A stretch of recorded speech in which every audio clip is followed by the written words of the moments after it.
So let's go to our top five here. Again, the aggregate rankings. We each gave Debo our top five. He did the math and came up with the total rankings for the with the first pick official top five defensive lineman. At number five, Tommy Adebawore out of Northwestern. And Lige, you have him number two on your list. Both Rick and I have him unranked. I was talking to someone today who knows such things.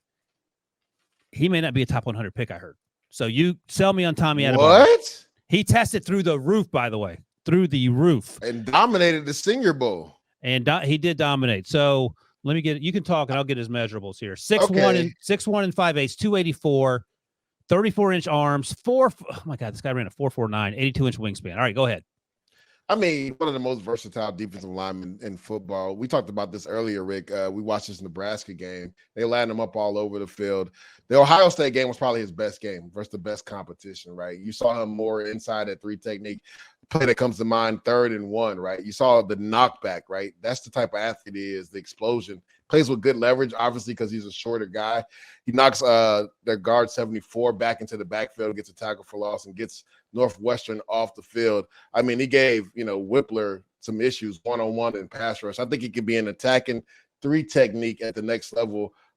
It's something that they didn't really do as much at Northwestern, but he got to do that at the Senior Bowl. And there wasn't a guy that blocked him at the Senior Bowl in one-on-one pass rush. So I think he's a guy that can be dominant as a three technique pass rushing guy, but he also has the flexibility to give you some type 5 work too on the edge.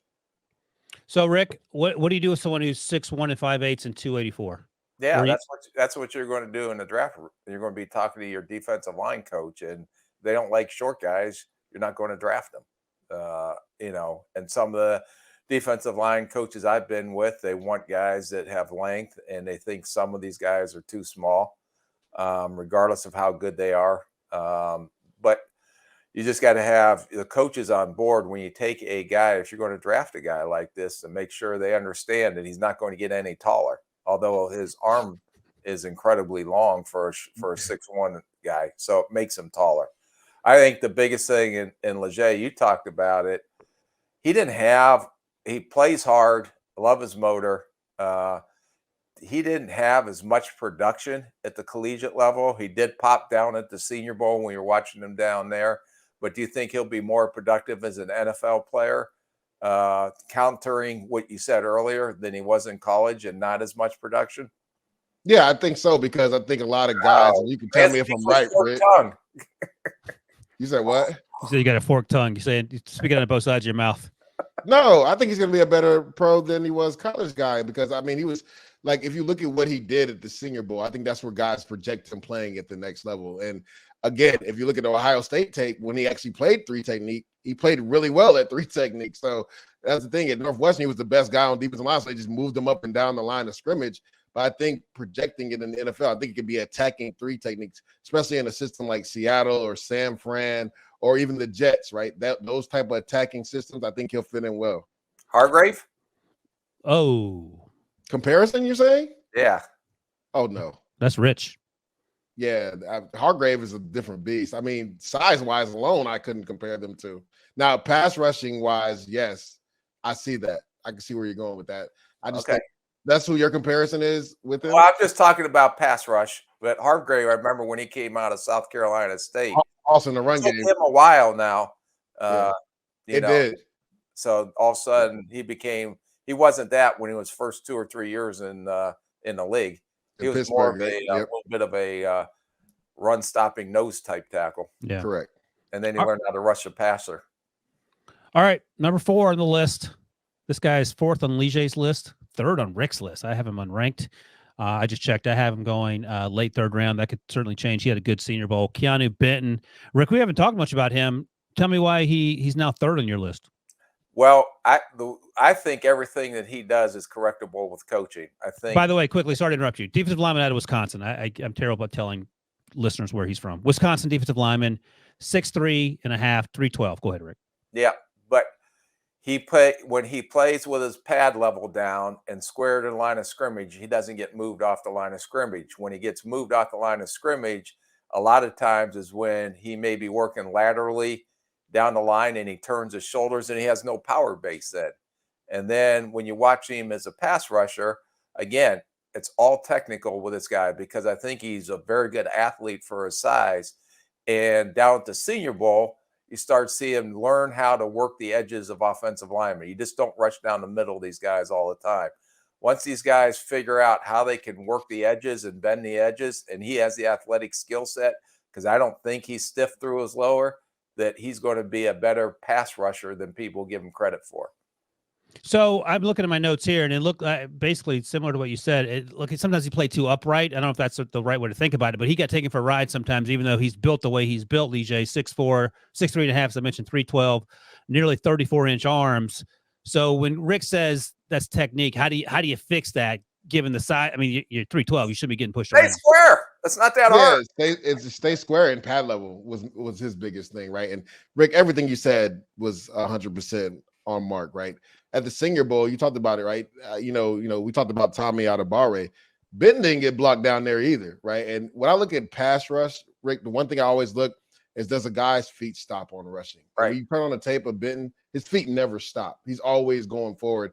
I mean, the Iowa game, he dominated in that game. Now, the game versus Ohio State is probably the game you're talking about, right? It got kind of ugly for everybody on Wisconsin's defense that game. It got really, I think they were down 21-0. Still first quarter. But as far as, him being able to play square, as Rick said, like, he does it at a high level. It's just sometimes he gets too high and he gets turned. When he gets too high is when he gets turned. But as far as playing with leverage and staying square and keeping blockers from getting to the next level, he does a good job of doing that. And then he has the ability to rush inside. So honestly, we can look back on this, and he might be, besides Jalen Carter, I would say, one of the best defensive tackles in this group. Once we look back on this, Keanu Benton out of Wisconsin.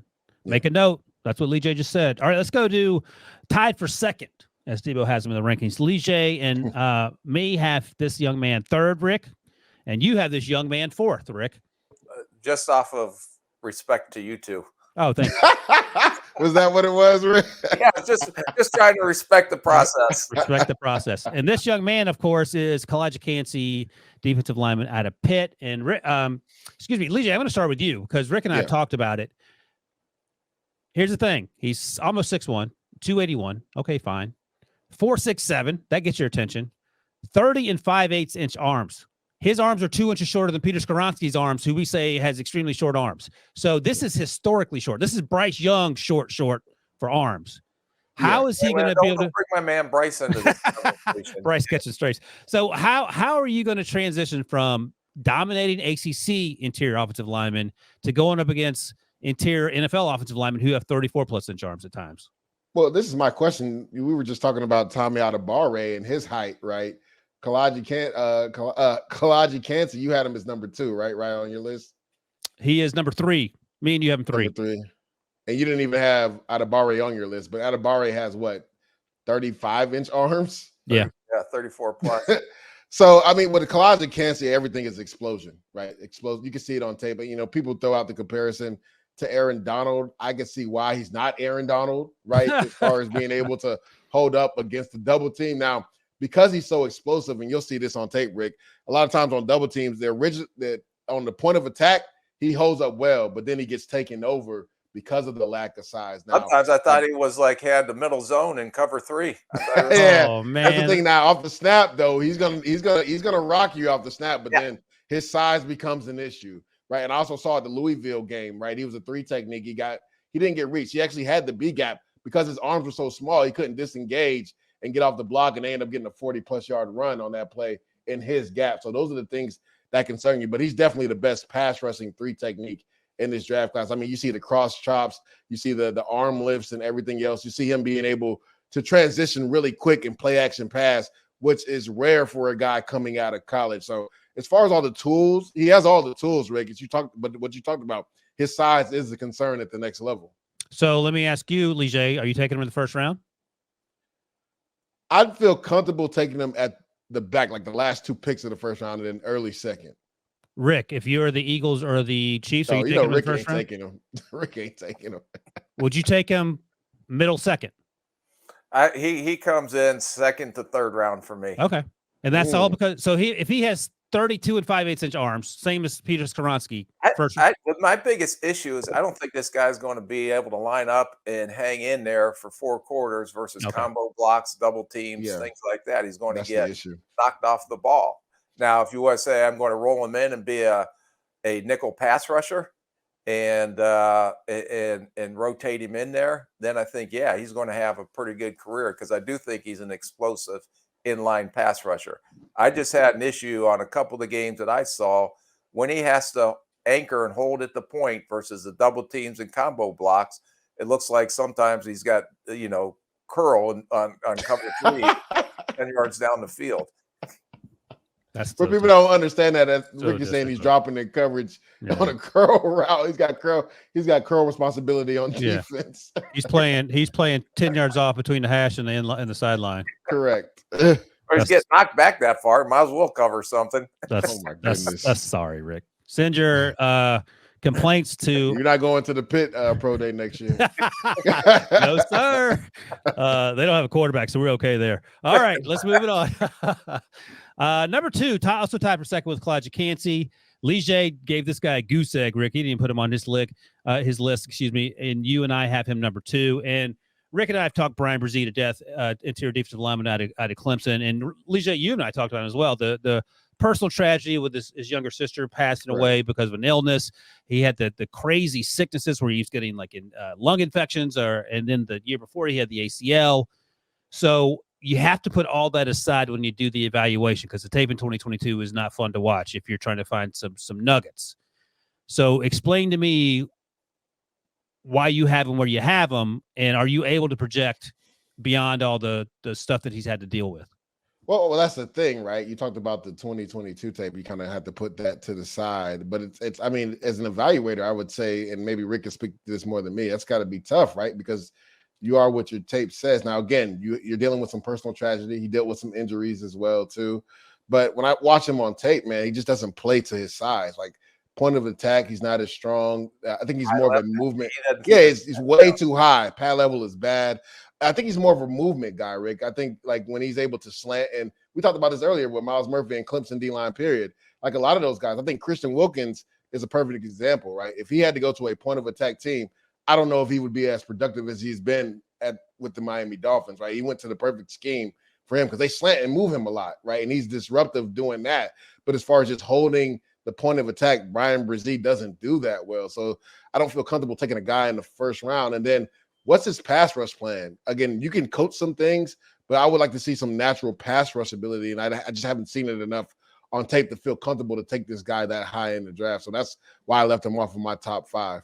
So, Rick, would you take him in the first round if you needed it to fill that position, just knowing everything that we know about him? I mean, we talked to him at the combine, great young man. We know all that stuff. Yeah, no, I think you're betting on to come with this guy. And you're giving him, I don't want to call it a hall pass because of the tragedies and everything he's gone. But you look at him, and I didn't go back that far, but before the injury and everything he had to deal with, he was a pretty good football player.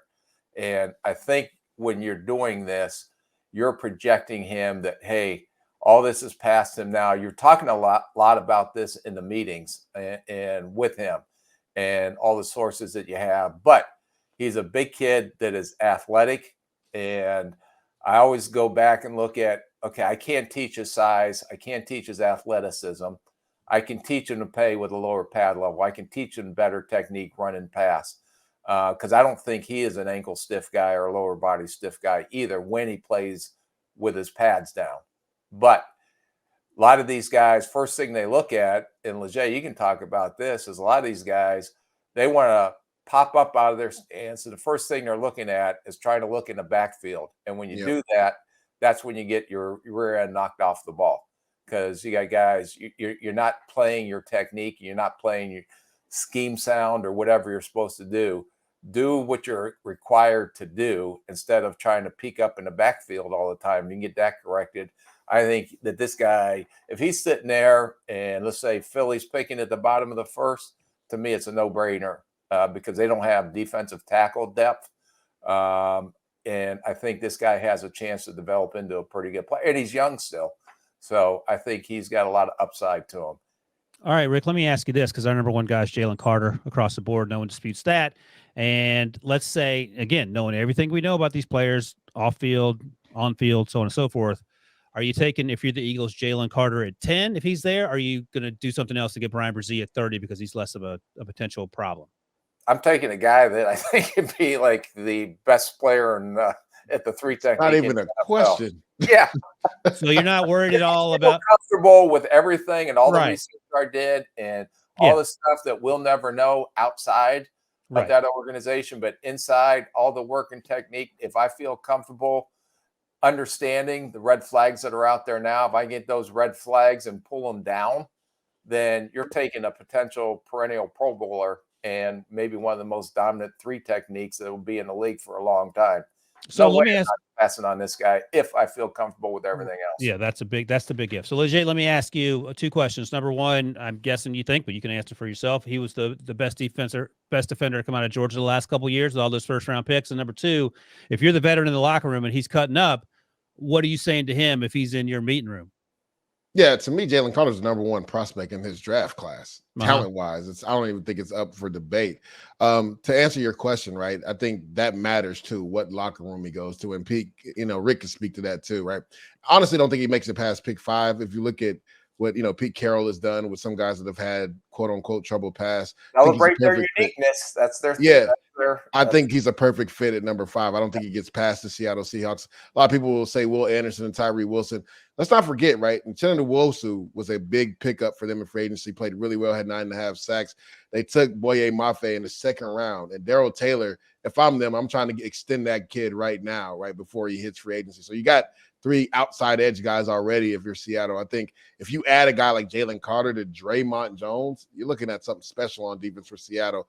To me, the number one prospect, like I said, in this class, he's just dominant at times. Like, he destroys blockers in the run game. And a lot of times he's just so better than everybody, Rick. He does it with high pad level, and there's nothing that anybody can do. Hey, and Leger, you talked about, we agree with all that. But let me ask Yeah. you, why is he showing up 9 pounds overweight to his pro day? Now, that is a concern, but let's not forget, right, Rick, and we talked about this before, right? He was dealing with some legal issues, had to fly back to Georgia and then fly back to the combine. While dealing with those legal issues, we don't know what his workout schedule was. Yeah. So, like, when you take that into consideration, and Rick talked about this too, supposedly he's supposed to have another workout with teams coming up. Now, if he shows up overweight there and doesn't look good, then you have some concerns.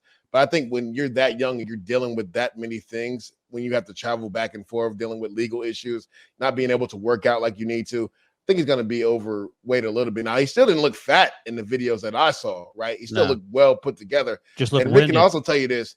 This is some insider information for everybody. Joe Cullen ran that session. And if anybody knows Joe Cullen, you can be in the best shape of your damn life. You're going to be tired in them workouts. Yeah, I had Joe as a coach for 2 years. On the floor. Yep. Yeah, I had him for 2 years. That was the best shape I've ever been in my NFL career. Joe Cullen is going to pull it out of you. I thought it was interesting that they didn't show the other defensive linemen because I would have loved to see how Nolan Smith was. They were passed out. Yeah, so like just some insider information, not absolving Jalen Carter at all. But Well, that's good to know. Going to get it out of you. No, that's great to know. That's right, because we make assumptions. It'll be interesting to see how he looks once he does those other workouts that he's supposed to have pre-draft process. And I think if, like Rick said, he checks all the boxes, I don't think he makes it past pick 5. No. And then the other thing too that was disappointing is, and I understand that because when you say I'm not going to go anyone outside the top 10, and I've talked about this before. Well, what if I'm 14? I want to move up to 9. Straight up, yeah. They said he's changed his tune on that though, Rick. Okay. Yeah. And if he's sitting there at 14, Rick, you're still taking him no matter how mad you are. Oh, yeah. Yeah. Without a doubt. It's funny how all of a sudden guys are talented. There's a little bit more leeway in the draft room. No question. Now, we're talking about Leger's Eastern Michigan guy. He's off the board. See?